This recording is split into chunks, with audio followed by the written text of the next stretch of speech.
నువ్వు అదృష్టవంతురాలివే. ముద్దు కోసం ప్లాన్ చేస్తే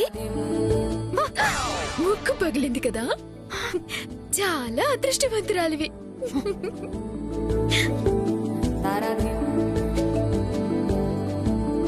చూసావా, నువ్వు ప్లాన్ చేసిన ముద్దు దొరకలేదు, నేను ప్లాన్ చేయకపోయినా దొరికింది. దీన్ని రాసి పెట్టుండడం అంటారు. బావకి నాకు రాసి పెట్టుంది. ఇక నువ్వు మోసుకొని ఇంట్లోంచి వెళ్తే మంచిది.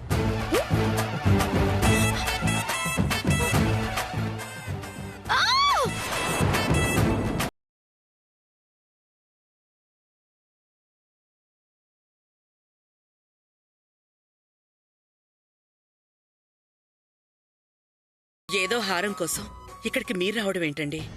మన వంశానికి సంబంధించిన చాలా ఆభరణాలు కనిపించకుండా పోయాయి కౌసల్య. అవి మన వారసత్వ సంపద.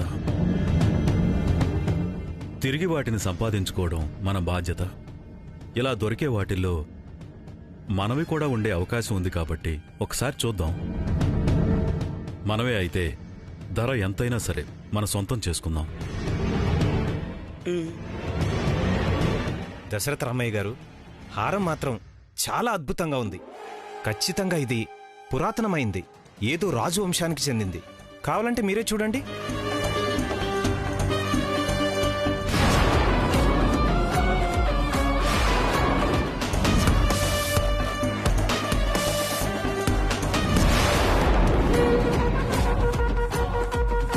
చెప్పానా చూస్తూ ఉండిపోతారని? ఏంటండి అంతలా చూస్తున్నారు?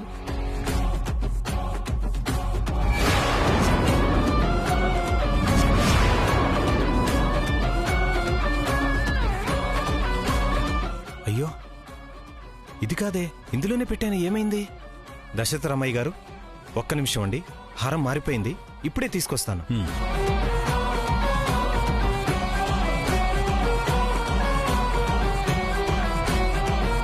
సుభద్రాజీ, హారం ఎక్కడుంది? అదా పాప మెడలో వేశాను కదండి. అమ్మయ్యా, పాప దగ్గరే ఉందా? పోయిందేమో అని చాలా టెన్షన్ పడ్డాను. అయినా ఒక మాట చెప్పాలి కదా జీ. పాపకి నచ్చిందని వేశానండి, తప్ప? తప్పేం లేదులే. సరే, ఈ హారానికి బేరం వచ్చింది. ఇంకొకటి వేసుకుని ఇది తీసిచ్చేయమ్మా. ఆహా, నేనివ్వను, నాకిది కావాలి. అలా అనకూడదమ్మా, ఇది చాలా విలువైంది. ఇది అమ్మితే మస్తు డబ్బులు వస్తాయి. ఏంటండి, పాప ఫంక్షన్ రోజు కూడానా?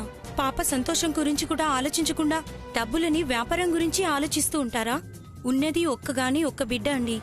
ఎంత కూడబెట్టినా తన కోసమే కదా. ఈ హారం అమ్మమ్మని చెప్పండి. అరే చెప్పండి జీ. సరే, నీ ఇష్టం.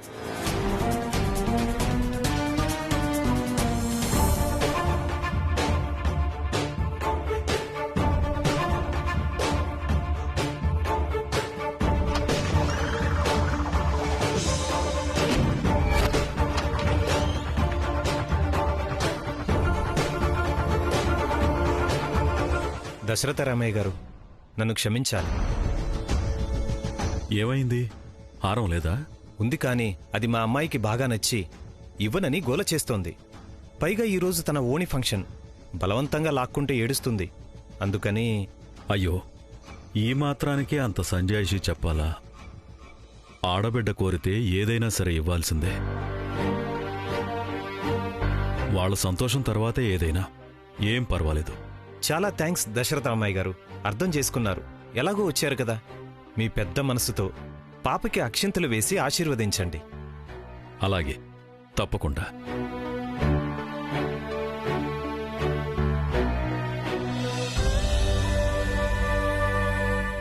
ఏమండి, కనీసం ఆ హారాన్ని ఒక్కసారి చూస్తే బావుండేదేమోనండి. ఒకవేళ మన వంశానికి సంబంధించిందేమో అయ్యుండొచ్చు కదా. అయినా సరే, ఆడబిడ్డ కోసం ఇచ్చానని చెప్పాక ఇంకా దాన్ని మనం ఆశించలేం. కాబట్టి దాని గురించి ఆలోచించకపోవడమే మంచిది. పద కౌసల్య.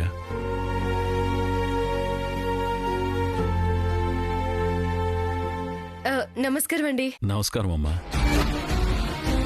బాగున్నారా? నువ్వా? ఈ ఈవెంట్ కూడా నువ్వే చేస్తున్నావా? అవునండి. ఇదైనా సరిగా చేస్తున్నావా లేక మా ఇంట్లో పెళ్లి చేసినట్టేనా? అయ్యో, అలా అంటారేంటండి? నేను ఏ ఫంక్షన్ చేసినా బాగానే చేస్తాను. ఫలితం అక్కడ పరిస్థితిని బట్టి ఉంటుంది. సరే గాని ఆ హారం తీసుకున్నారా లేదా? ఏ హారం? అదేనండి, ఇప్పుడు సేట్ దగ్గర మీరు కొందామని వచ్చిన హారం. దాని గురించి నీకెందుకు? నువ్వు ఫంక్షన్ చేయడానికి వచ్చావా లేకపోతే ఎవరెందుకు వచ్చారో ఏం చేస్తున్నారో తెలుసుకోవడానికి వచ్చావా? అది కదండి, అసలు ఆ హారం ఎవరిదైతే నీకెందుకు? సంబంధం లేని విషయాల్లో ఎందుకు తలదూరుస్తావు? ఏమైందమ్మా? ఇంతకన్నా మంచివాళ్ళెవరూ ఫంక్షన్ జరిపించడానికి దొరకలేదా? వచ్చిన పని జరిపించకుండా ఏవేవో అడుగుతోంది. అది కదండి, నేను చెప్పేది కొంచెం. మ్యాగీ, ముందు ఇక్కడి నుంచి వెళ్తావా లేదా? ఎక్కువ మాట్లాడితే న్యూసెన్స్ కేసు పెట్టి అరెస్ట్ చేయిస్తాను.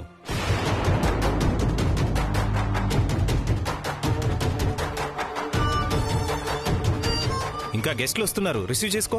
వెళ్ళు వెళ్ళు.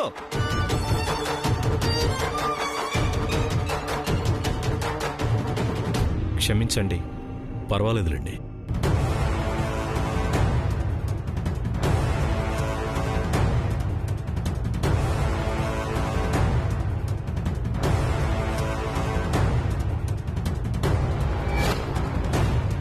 అవునా? ఏ విహారం? ఆ అనాథ దొరికినప్పుడు దాని మెళ్ళో ఒక హారం ఉంది. ఎవ్వరికీ తెలియకుండా అప్పుడే దాన్ని దాచిపెట్టుకున్నా. ఆ సంగతి నా కొడుకు కూడా తెలీదు. ఇందుకే వేరే వాళ్ళ విషయాల్లో కలగజేసుకోదని చెప్పేది మేడం. వదిలేయండి. ఏంటే వదిలేసేది? వైదేహితో ఎలాంటి సంబంధం లేదు. నాకే జరిగిందంతా చూస్తుంటే పిచ్చెక్కిపోతుంది. అసలు ఏం జరిగిందో తెలుసుకోకుండా వీళ్ళెలా ఉంటున్నారు? అసలు వైదేహి ఎంత గొప్పింటి బిడ్డో మీకు తెలుసా? అందుకే తన గురించి ఆ దశరథ రామయ్యతో మాట్లాడితే ఇవన్నీ తెలుస్తాయని మాట్లాడే అవకాశం కూడా ఇవ్వడం లేదు. వైదేహికి ఫోన్ చేద్దామంటే ఫోన్ కూడా కలవడం లేదు. పాపం ఫోన్లో నెంబర్ మార్చానని చెప్పొచ్చు కదనే. ఇప్పుడున్న కోపానికి చెప్తే గొంతు పిసికి చంపేస్తుంది కానీ కొంచెం కూల్ అయ్యాక చెప్తాంలే. దా పద పద. చెప్పరా? చెప్పు. రేయ్, చెప్తావా లేదా? చెప్పరా? చెప్పు. రేయ్, చెప్పు. లేరా అడిగేది? చెప్పు. రేయ్, చెప్పరా? చెప్పు. మినిస్టర్ని చెప్పడానికి ప్లాన్ చేస్తావా? చెప్పరా? చెప్పు. ఎవరి దగ్గర సుపారీ తీసుకున్నావు? ఎంత తీసుకున్నావు? చెప్పరా? చెప్పు. చెప్పరా? చెప్తావా లేదా? చెప్పాడా? లేదు సార్. ఎంత కొట్టినా చెప్పట్లేదు సార్. చెప్పేదాకా వదలొద్దు. నరకం అంటే ఏంటో చూపించండి. ఒక్క ప్రాణాలు మాత్రం పోకుండా ఏం చేసినా పర్వాలేదు. మొత్తం కక్కించండి. అలాగే సార్. సార్, వీడి దగ్గరున్న ఫోన్లో చాలా మంది ఫోటోలున్నాయి. అందులో కొన్ని మిస్సింగ్ కేసులున్నాయి సార్. కొంతమంది చనిపోయిన బాడీలు కూడా దొరికాయి సార్. వాళ్ళందరినీ వీడే సుపారీ తీసుకొని చంపాడేమోని నా అనుమానం సార్. ఒకసారి మీరు చూడండి.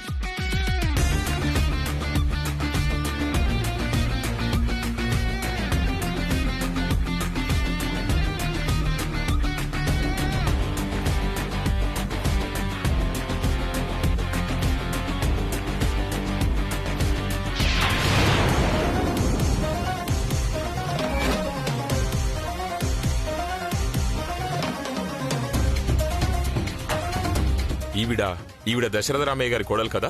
అవును సార్. మన స్టేషన్లో మిస్సింగ్ కంప్లైంట్ కూడా ఉంది.